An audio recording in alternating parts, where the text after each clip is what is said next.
Hola, estimados alumnos. Quiero darles la más cordial de las bienvenidas a este curso de preparación para el examen EGEL, que estoy segura les va a ser de mucha utilidad. Mi nombre es Adriana García Adán, soy licenciada en Psicología y posteriormente me especialicé en Psicología Clínica y Psicoterapia. Y bueno, bienvenidos a este curso. Como les comentaba, vamos a dar inicio a este que es el curso de preparación para el examen EGEL. Vamos a hablar un poco primero de qué es. Vamos a ir respondiendo algunas preguntas y primero vamos a entender qué implica el examen. Bueno, el examen es una evaluación que se hace con fines de determinar el nivel de desempeño que tienen los alumnos que egresan de la licenciatura en psicología. No solo se hace para psicología, se hace para muchas otras carreras. En esta ocasión lo vamos a enfocar exclusivamente para psicología. Es una evaluación que se hace a nivel nacional y es una evaluación que nos permite tener una certificación de que tienes el conocimiento necesario para ejercer como psicólogo. Ahora veremos cómo está estructurado el examen.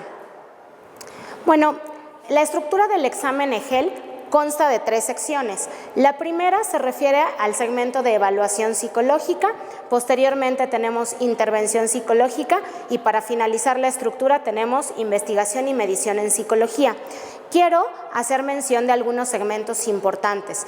Es fundamental que nosotros tengamos claro ¿cuántos reactivos tiene cada una de estas secciones? El objetivo de saber cuántos reactivos tiene cada una de estas secciones es determinar cuánto tiempo voy a dedicar a cada uno de estos reactivos.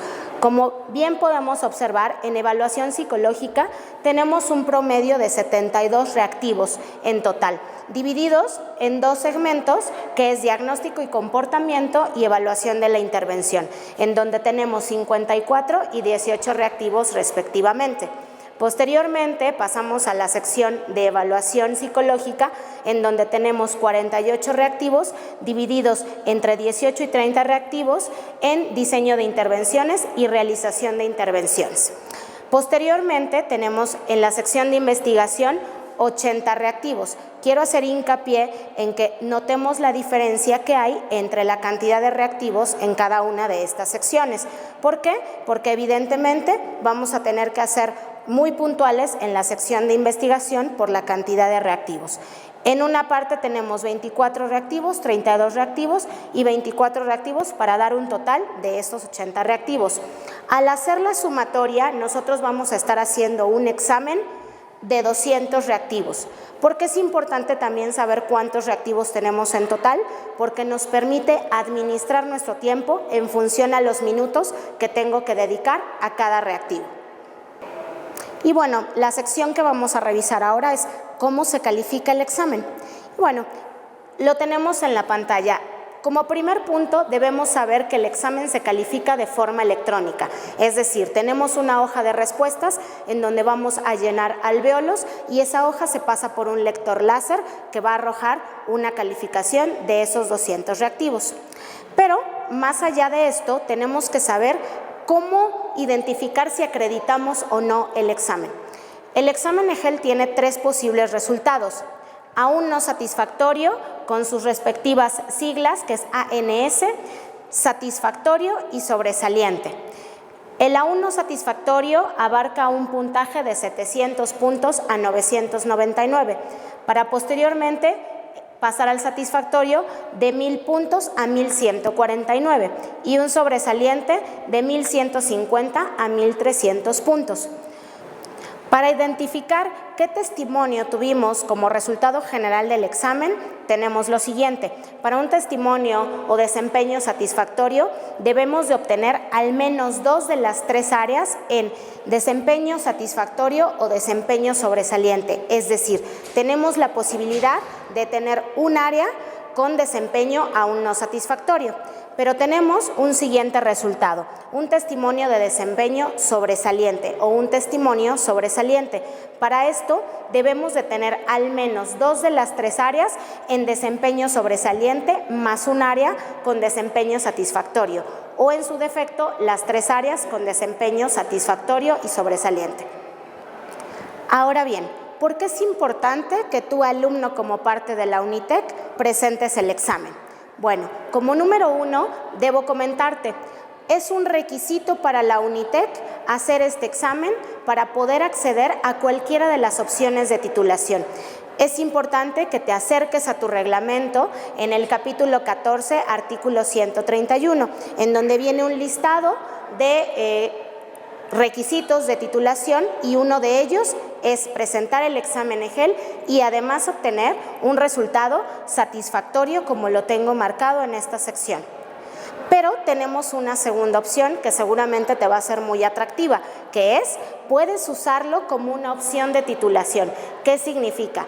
Puedes cubrir los requisitos que ya se establecieron y si tú obtienes un resultado sobresaliente en el examen, esa será tu forma de titulación. Es decir, no tendrás que hacer ningún otro procedimiento para obtener este título. Entonces, es importante, repito, que te acerques al reglamento en la sección de titulación, que es el capítulo 14. Y bueno, yo estoy segura que esta sección va a ser la que más te va a llamar la atención. ¿Cómo contestar el examen? Bueno, como primer punto es identificar el tipo de reactivo. ¿Qué significa identificar el tipo de reactivo? No se refiere a cuál es el contenido teórico del reactivo, sino la estructura del reactivo. Nosotros más adelante dentro de este video vamos a ver los 5 tipos de reactivos que hay, pero es importante que tú tomes en cuenta cada vez que avancemos estos 7 pasos que te enumeré en esta diapositiva. Repito, primer paso, identificar el tipo de reactivo. Como segundo paso, vamos a leer con detalle el reactivo. ¿Qué significa esto? Es muy frecuente que en el examen EGEL tú te encuentres con reactivos tipo caso, es decir, no necesariamente te van a preguntar el año en el que la psicología se volvió ciencia, sino te van a preguntar en función a un contexto cuándo la psicología o por qué la psicología se volvió ciencia. El tercer punto es lee la pregunta, pero hay que leer la pregunta siempre pensando en que tengo que hacerlo de manera rápida y de manera eficaz. Y como cuarto paso es leer las respuestas, pero aquí yo hago una acotación importante. Aquí podremos eliminar la paja del reactivo. ¿Qué significa eso? Que dentro de un reactivo va a haber mucha información que no es necesaria que la consideremos o que tomemos en cuenta para poder dar una respuesta efectiva a ese reactivo. Posteriormente, vamos a eliminar la respuesta que se identifique de inmediato como incorrecta. Es muy importante cuando tú lees que al leer las respuestas siempre nos pasa, y seguramente te pasó cuando hacías los exámenes en línea, que leías las opciones y tú decías, la letra C definitivamente no puede ser la respuesta, y te quedabas con otros 3 reactivos o con otras 3 respuestas posibles a responder.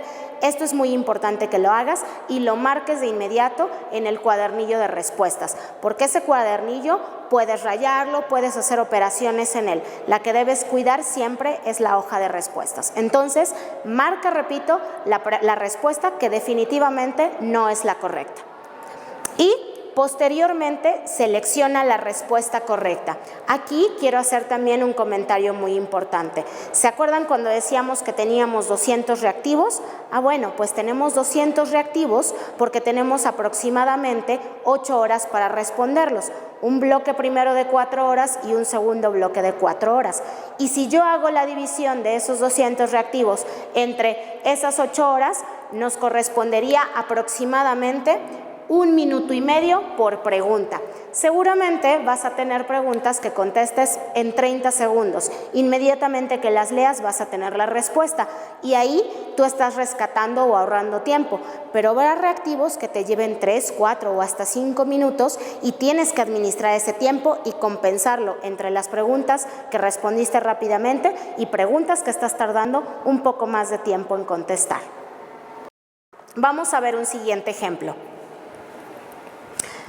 En una empresa se evaluó al auxiliar de atención al cliente con el fin de considerarlo para una promoción.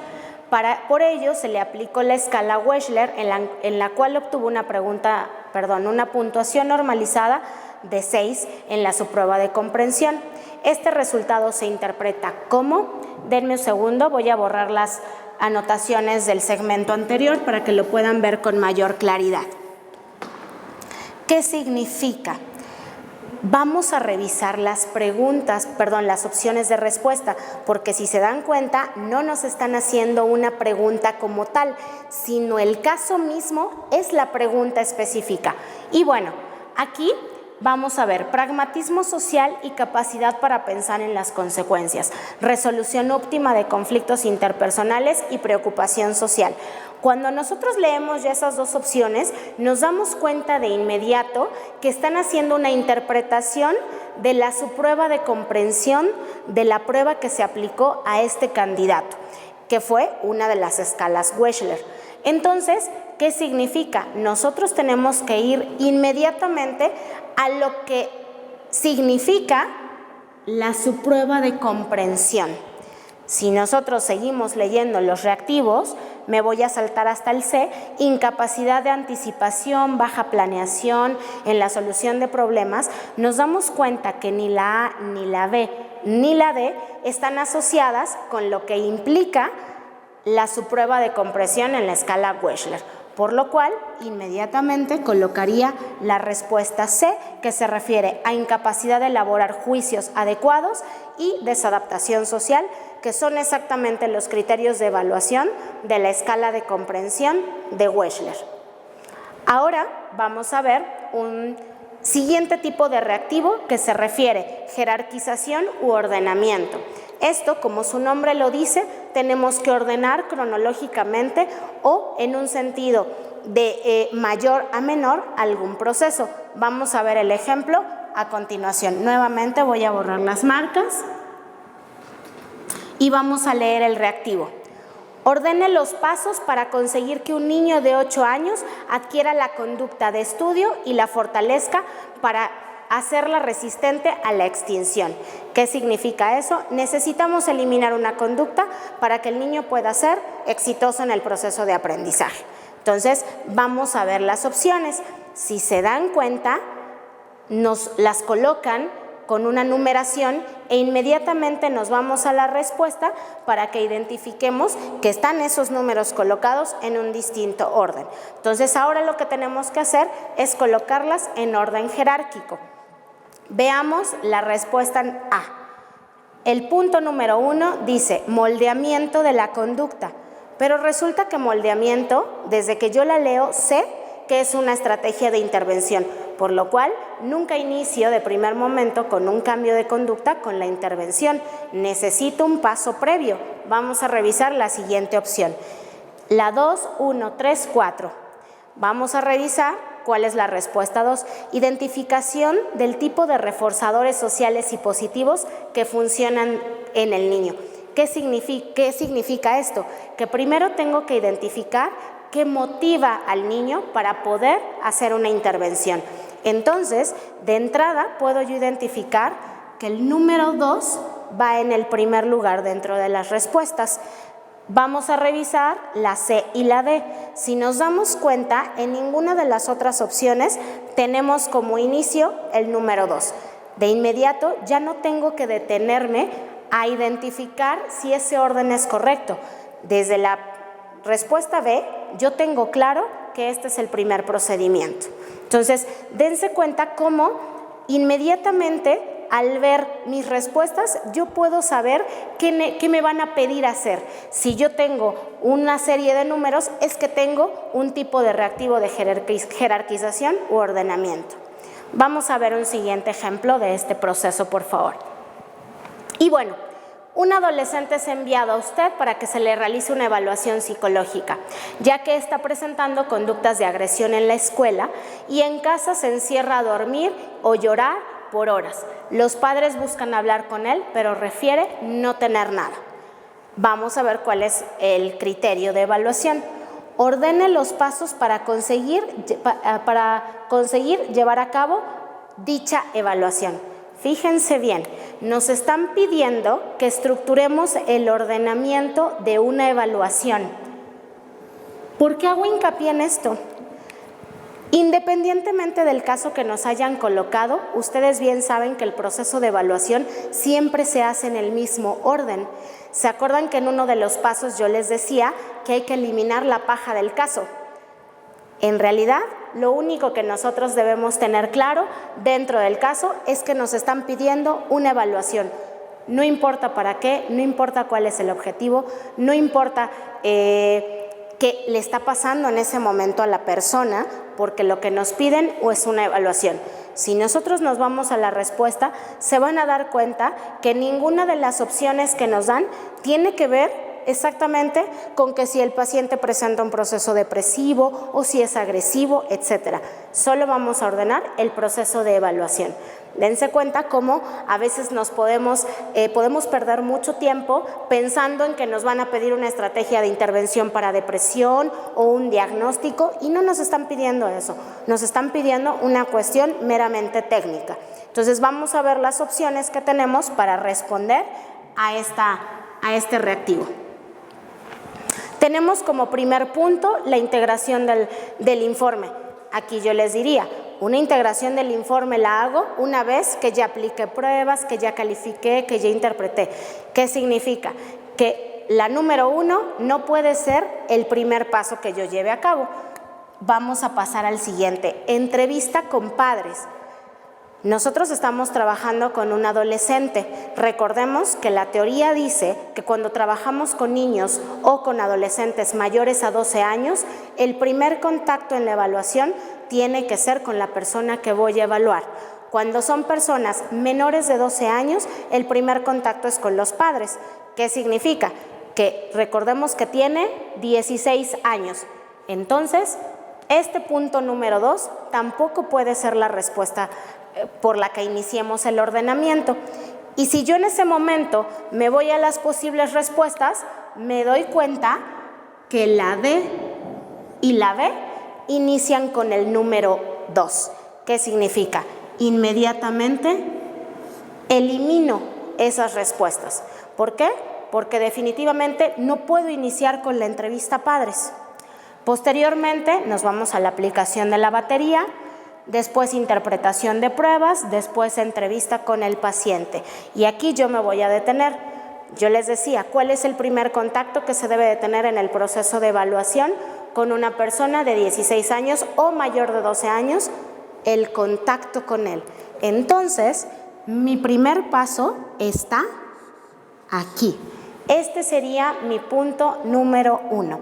Si yo me voy a las respuestas, me doy cuenta que tenemos 2 posibles que inician con el número 5. Vamos a identificar cuál es el siguiente en la respuesta y nos vamos al 2. ¿Cuál es el 2? La entrevista padres. Hasta ahí son iguales. Vamos a identificar en cuál es diferente. Tenemos 2, 4, 3, 7, 8, 1, 6. Y después tenemos 5, 2, 8, 3, 7, 4, 1, 6. La diferencia la tenemos entre el 7 y el 4 y el 7 y el 8. Vamos a revisar solamente esos dentro de la respuesta. Vamos a revisar en la A el 7 y el 8, por favor. Calificación de pruebas y elección de batería de pruebas. Yo creo que es pura lógica. ¿Cómo voy a calificar pruebas que no he elegido todavía? Necesariamente, primero debí de haber elegido las pruebas. ¿Y cuáles si aparecen en ese orden? Pues la letra C. Entonces, inmediatamente identifico la letra C como posible respuesta. Ustedes recordarán que les decía, tenemos que ir eliminando las posibles respuestas. Y así es como hacemos este procedimiento. Y ahora vamos a entrar al siguiente tipo de reactivo, que es la elección de elementos de un listado. ¿Qué significa esto? Usualmente, aunque se llame así, no nos lo van a poner en orden de lista como nosotros no lo imaginaríamos, sino nos los van a poner en un cuadro o en un diagrama. Permítanme borrar las anotaciones, por favor. Nos lo van a poner en un diagrama, les decía, o en un cuadro, en donde en las opciones de respuesta me van a poner los nombres en distinto acomodo, o algunos van a estar incluidos y otros no, y yo voy a elegir la correcta. Entonces, aquí, más allá de hacer una explicación teórica, lo que quiero que ustedes identifiquen es, cuando nosotros vemos estos cuadros, nos causa como un poco de desorden mental o desorden cognitivo, y lo que busca este reactivo es justo eso, para que perdamos concentración. Y lo que tenemos que hacer es inmediatamente irnos a las respuestas e irlas señalando. Vamos a leer el reactivo, por favor. Escoja a los académicos que definen el trabajo en equipo. Vamos a leer las posibles respuestas. De entrada, nosotros tenemos aquí un nombre de persona, pero aquí tenemos una asociación y aquí nos están pidiendo académicos, no nos están pidiendo académicos y o organizaciones. Entonces, de inmediato, yo hago un proceso de eliminación de estas opciones. Acá tengo otra más, la Universidad Católica de Argentina. Inmediatamente elimino la Universidad Católica de Argentina como una posible respuesta. ¿Por qué? Porque no es académico, es una institución. Y posteriormente pasamos a las siguientes. Aquí ahora sí tenemos nombres de personas y usualmente las respuestas siempre van a estar acomodadas, la correcta, en un orden en el que visualmente se lee un cuadro.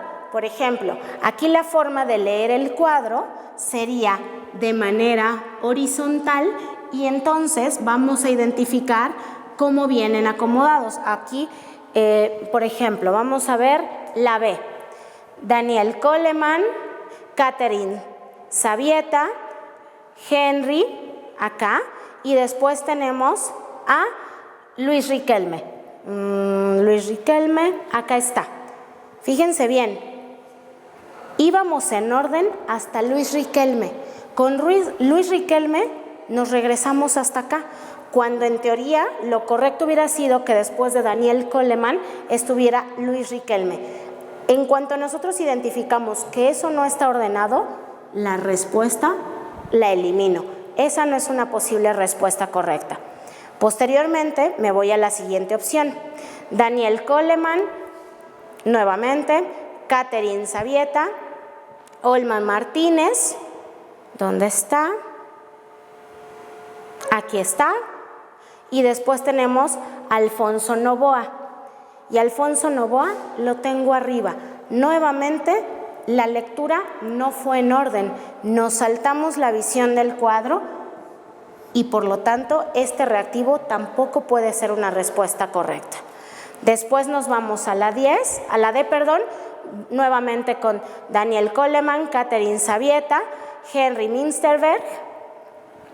Aquí está, se me pierden en la visión. Aquí está. Y después tenemos Alfonso Novoa nuevamente. Y nuevamente quedaron en desorden. Automáticamente hago la eliminación. Fíjense bien cómo en este momento no estoy haciendo referencia a que seamos expertos en todas las teorías, sino de entrada es un acomodo técnico. Por supuesto va a haber casos en los que nos encontremos en el orden correcto y ahí tendré que identificar quiénes de esos autores en particular hablan sobre criterios de selección o defienden el trabajo en equipo, ¿sale? Pero de entrada yo les podría decir que Daniel Coleman no trabaja estrategias de equipo, sino habla sobre los tipos de inteligencia que existen. Y si ustedes se dan cuenta, en la letra A no tenemos a Daniel Coleman. ¿Por qué hago referencia también a este nombre de Daniel Coleman? Porque en las tres respuestas aparecía Daniel Coleman y nos podemos dejar llevar porque si se repite el nombre, entonces la respuesta está ahí. Y no necesariamente, ya se dieron cuenta que este reactivo tenía un enfoque más bien de ordenamiento y de selección en una serie de datos. Y bueno, vamos a pasar ahora sí al siguiente.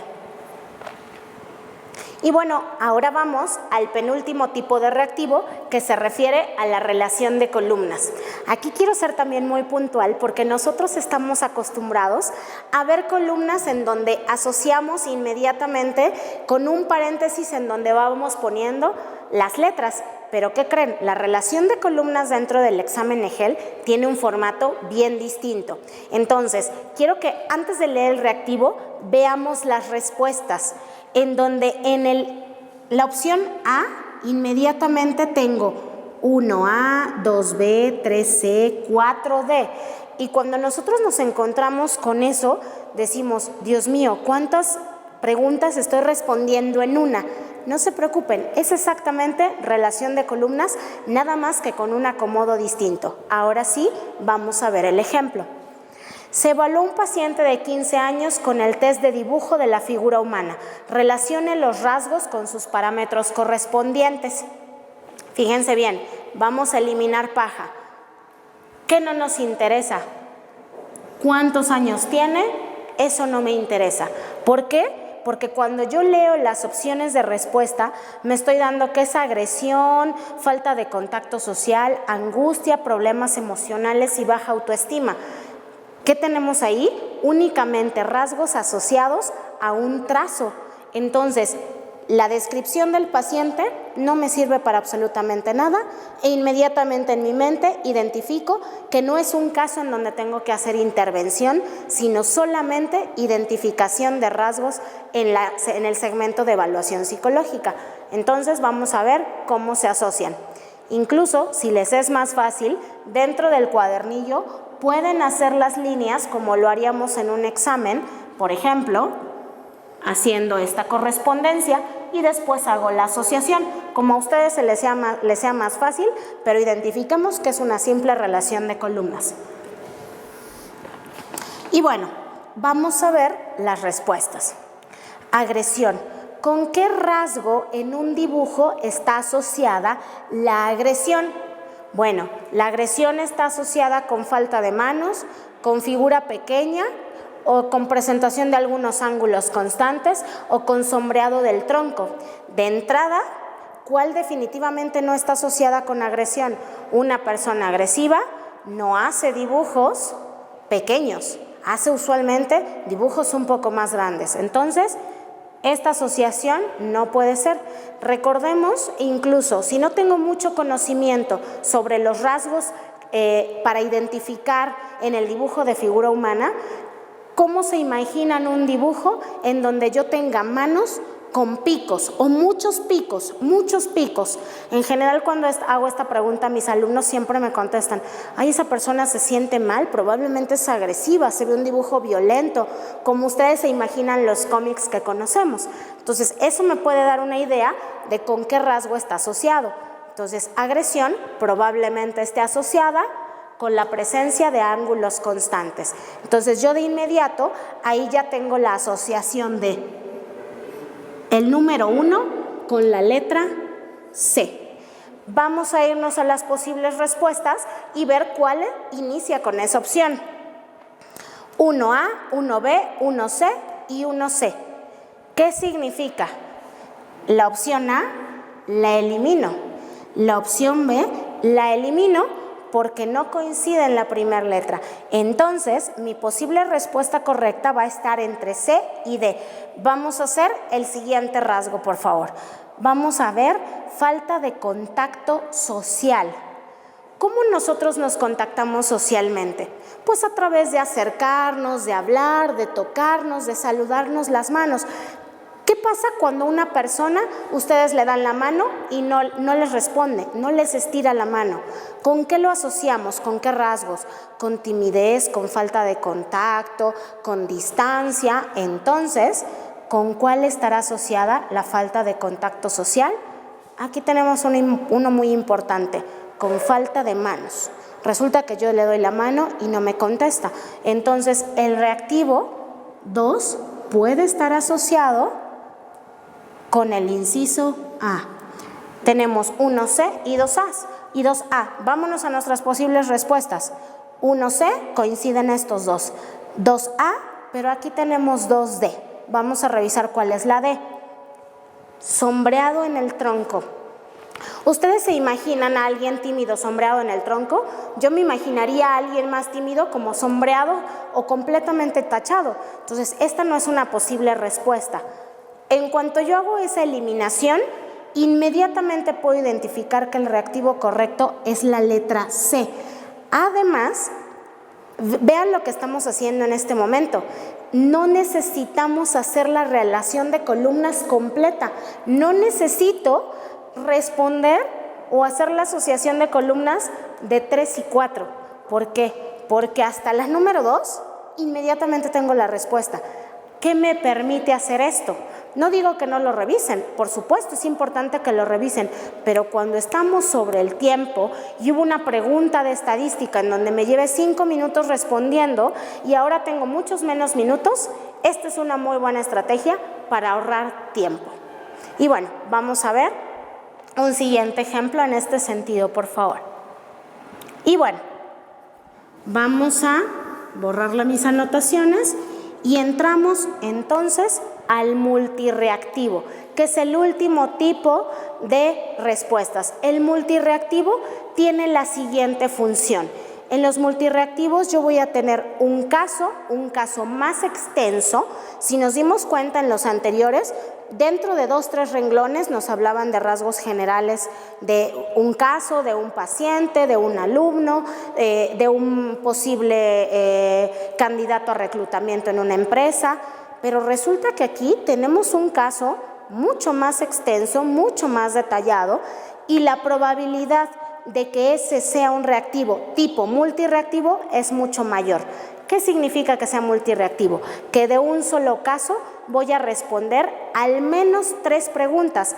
Hay incluso casos tan extensos que me pueden llevar a contestar hasta 10 preguntas. Ese es el máximo. En general, el promedio es responder entre 3 y 5 preguntas en función a ese mismo caso. Entonces, ¿a qué le tengo que dedicar más tiempo? A leer con detalle el caso, a no saltarme renglones. ¿Por qué? Porque va a haber varias preguntas asociadas a este caso. Voy a leer el caso de forma muy rápida para irnos a las posibles preguntas. Una empresa requiere investigar los efectos en el desempeño de tareas secretariales al utilizar distintas modalidades motivacionales. Ojo, de entrada sabemos que es una pregunta de tipo organizacional. Algunas de las tareas estudiadas incluyen la rapidez para contestar el teléfono y el tiempo de entrega de documentos solicitados. Se conformaron 2 grupos con igual número de personas.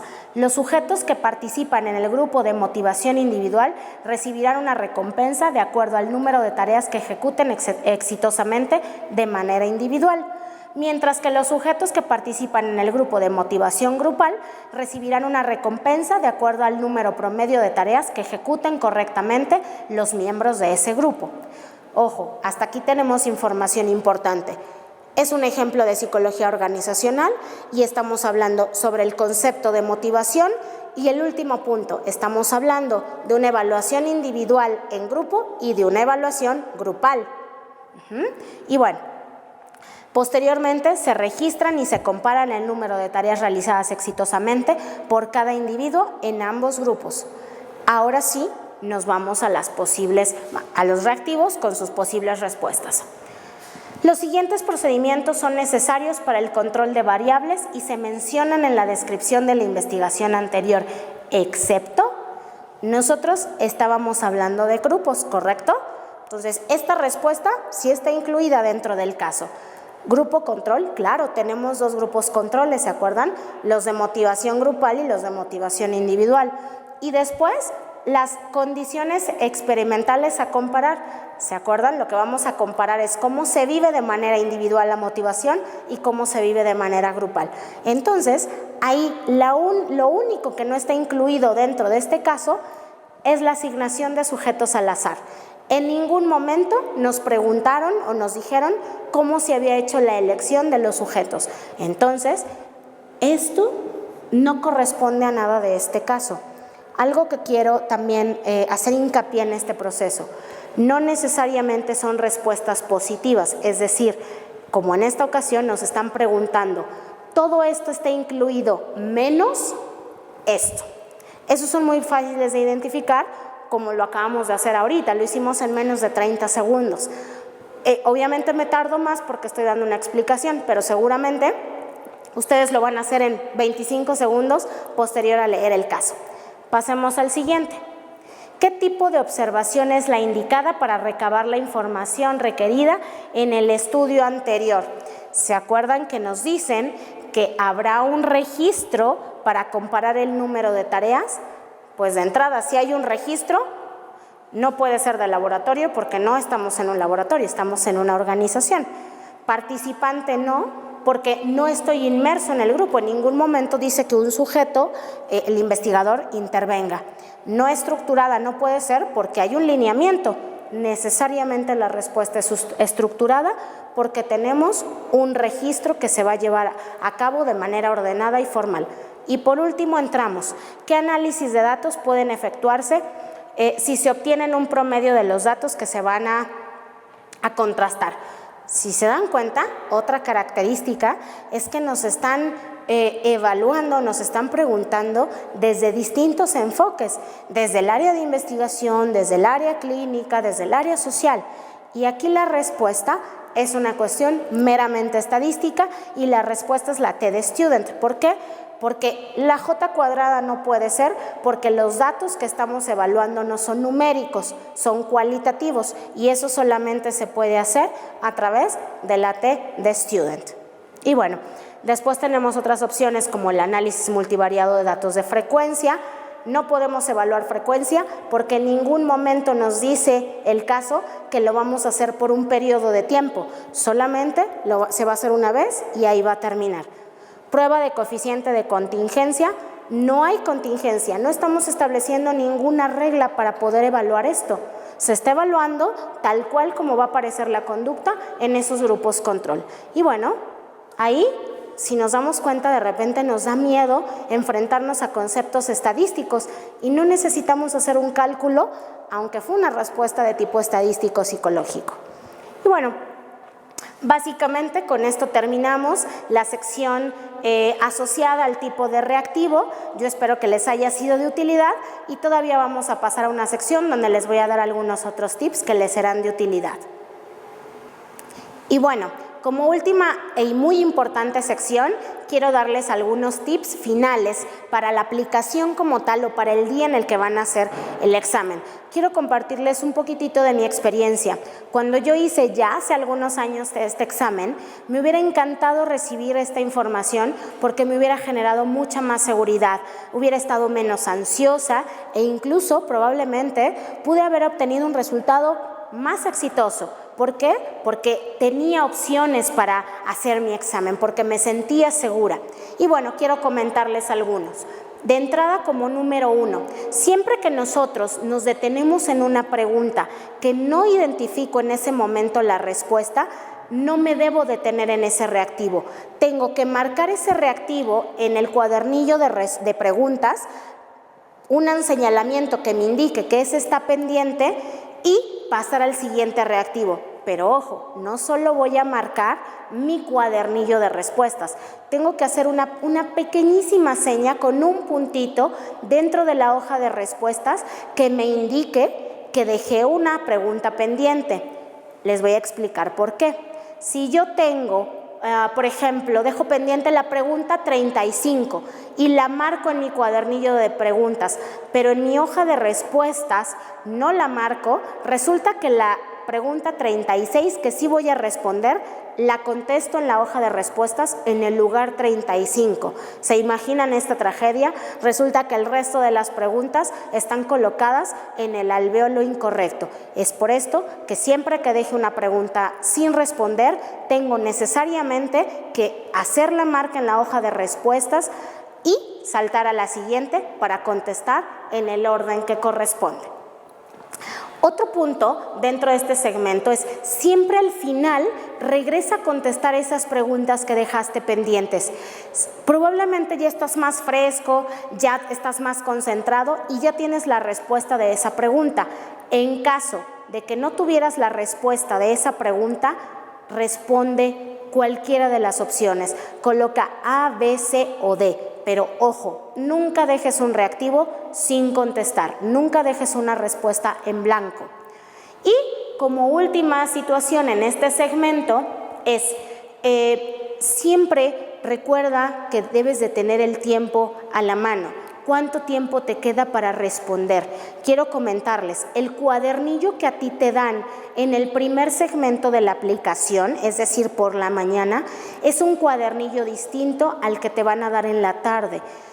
Tuve alguna vez un caso en donde un alumno dice, bueno, dejo estas preguntas pendientes y regresando del receso, sigo contestando. Pues resulta que ese cuadernillo que te dan en la primera sesión no te lo van a dar en la segunda sesión. Entonces, por eso es muy importante que consideres estos tips. Punto número 2, administra tu tiempo. Recordemos, 4 horas por segmento. No te angusties. Si tú vas a empezar tu examen a las 9 de la mañana, pero por alguna razón el aplicador se tardó un poco y empieza a las 9:30, ese aplicador te va a dar las 4 horas. Vas a terminar a la 1:30, no vas a terminar a la 1. Tú, tranquilo en ese tema, más bien es administra tu propio tiempo. Revisa cuántos reactivos tienes en ese segmento y divide el tiempo que tienes para calcular los minutos que puedes detenerte en cada reactivo. Como punto número 3, ubica tu sede. ¿Cuántas veces no nos ha pasado que confiamos en que vamos a saber llegar a algún lado y resulta que me perdí, no medí el tráfico, no consideré que había una manifestación? Entonces siempre es importante que previo al día de tu examen tú vayas a la sede en donde se va a aplicar, que recordemos es en Campus Cuitláhuac. Y bueno, como siguiente punto, llega con anticipación a tu examen. Yo estoy segura que ustedes son muy responsables y van a llegar muy puntuales. Y cuando me refiero con puntuales es al menos 30 o 1 hora antes de que arranque el examen, porque van a recibir instrucciones. Recordemos que una vez que ingresamos al salón de la aplicación, ese salón queda en completa responsabilidad de los aplicadores que envía Ceneval. No lo aplica la universidad, por lo cual debemos acatarnos a sus reglas y son muy estrictos en este sentido. Si tú llegas posterior a la hora de entrada, desafortunadamente no podrás hacer tu examen. Y bueno, el siguiente, evita desvelarte.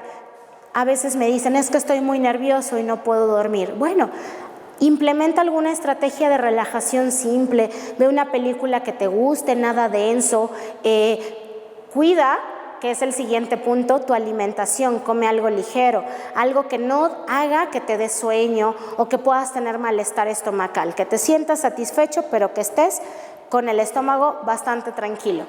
Después, lleva tu ficha de registro. Recuerda que debes de llevar fundamentalmente 2 documentos, tu ficha de registro y una identificación. Puede ser la identificación de la escuela o puede ser una identificación oficial, pero no vas a poder hacer el examen si no cumples con estos 2 documentos.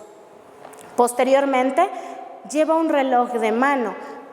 Yo no estoy acostumbrada a usar reloj de mano, pero yo les aseguro que el día del examen yo llevo un reloj de mano. ¿Por qué?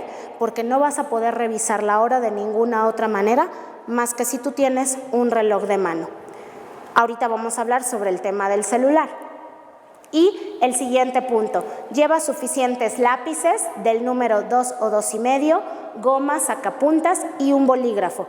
Yo te sugiero que no lleves una lapicera, es frecuente que veamos esto porque no te van a permitir tener la lapicera. No necesitas más que un lápiz, goma, sacapuntas y una pluma. Es lo único que necesitas. Y la pluma solamente la vas a utilizar durante los primeros 5 minutos de las instrucciones para colocar tu nombre. A partir de ese momento, todo se hace con lápiz. Y como punto número 11, puedes llevar una calculadora no programable. ¿Qué significa? Que es una calculadora simple. No, hay unas calculadoras, incluso mini computadoras, por supuesto que no te van a dejar ingresar al examen con esto. Puedes llevar una calculadora, incluso yo diría no científica, porque los cálculos que vas a realizar son bastante simples. Y el punto fundamental. Recuerda, cualquier intento de ver el celular es automáticamente la anulación o el retiro del examen.